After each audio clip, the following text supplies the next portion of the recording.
बिस्मिल्लाहिर्रहमानिर्रहीम। नाज़रीन गिरामी, सीरत नबी सल्लल्लाहु अलैहि वसल्लम के आज के प्रोग्राम में हम रसूलुल्लाह सल्लल्लाहु अलैहि वसल्लम के कायम करदा दो सोशो पोलिटिकल इंस्टीट्यूशंस का तज़किरा करेंगे।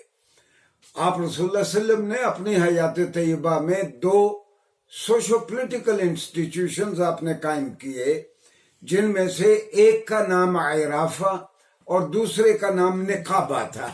आयराफा किस तरह लिखा जाता है? आयराफा एन रे अलिफ फे है आयराफा।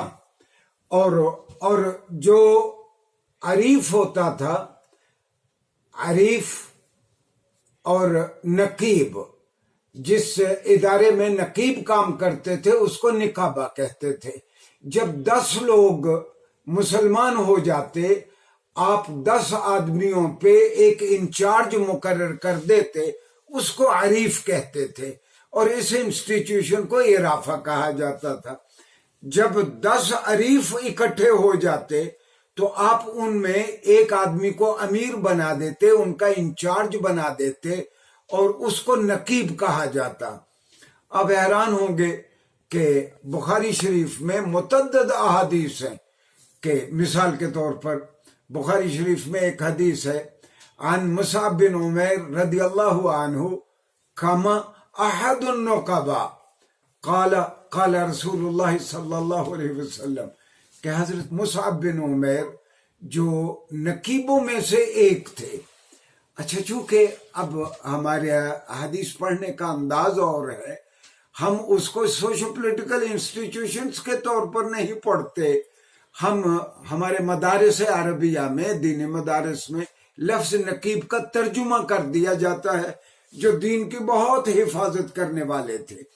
तो जो नकीब होता था, ये बिल्कुल आप समझे ऐसे ही है जिस तरह आज के जमाने में मैजिस्ट्रेट या असिस्टेंट कमिश्नर हो या डिप्टी कमिश्नर हो।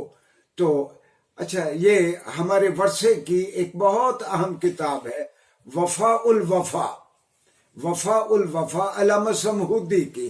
अल्लामा समहूदी ने रसूलुल्लाह सल्लल्लाहु अलैहि वसल्लम के बहुत सारे सोशो पोलिटिकल इंस्टीट्यूशन जो आपने कायम किए और जो खुलफा राशिदीन के जमाने में बामे उरूज तक पहुंचे, उन्होंने उसका तज़किरा किया है। अल्लामा समहूदी लिखते हैं कि ये जितने नकीब थे, मुझे ऐसी तो कोई शहादत नहीं मिली कि रसूलुल्लाह सल्लम के जमाने में आरिफों और नकीबों को बाकायदा मुशाहरा और तनख्वाह दी जाती थी। हाँ, अलबत्ता सैयदना उमर रजी अल्लाह अन्हु के जमाने में जब निकाबा का इंस्टीट्यूशन अपने बामे उरूज तक पहुंचा, वहां से हमें जाबजा शहादतें मिलती हैं कि नकीबों को हर महीने तनख्वाह दी जाती थी।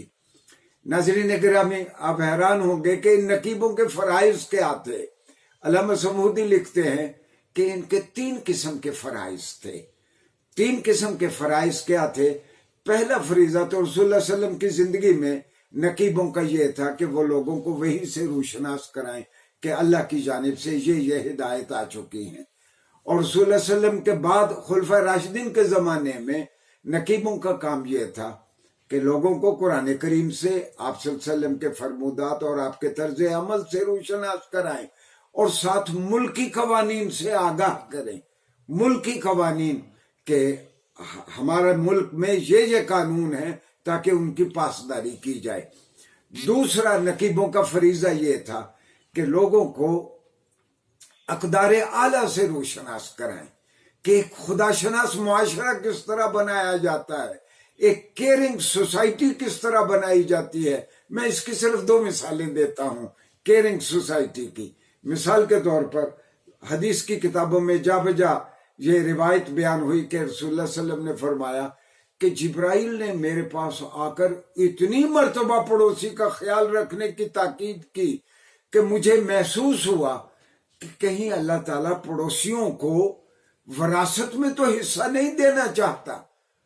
कि रसूलुल्लाह सल्लल्लाहु अलैहि वसल्लम के लफ्ज ये है, फज़नन्तु अन्नहु सौफ़ युअर्रिसुहु, मुझे लगता था कि इन पड़ोसियों को विरासत का हिस्सेदार तो नहीं बनाया जा रहा। और तीसरा फरीजा नकीबों का ये था کہ وہ لوگوں کو فارمل ایجوکیشن بھی دیتے، انفارمل ایجوکیشن بھی دیتے۔ فارمل ایجوکیشن میں ان کو لکھنا پڑھنا، ان کو ریاضی، حساب کتاب اور فنون حرب وغیرہ سکھاتے، اور انفارمل ایجوکیشن میں لوگوں کو حلال ذرائع سے نیک کمائی کمانے کے طریقے، روزی کمانے کے طریقے بتاتے۔ تو یہ نقابہ اور عرافہ رسول اللہ صلی اللہ علیہ وسلم کے قائم کردہ دو سوشو پولیٹیکل انسٹیٹیوشن تھے، جو بعد کے زمانوں میں اور محکموں کی صورت میں تبدیل ہو گئے۔ انشاءاللہ آئندہ لیکچر میں سیرت کے کسی اور گوشہ کا جائزہ لیں گے۔ شکریہ جی۔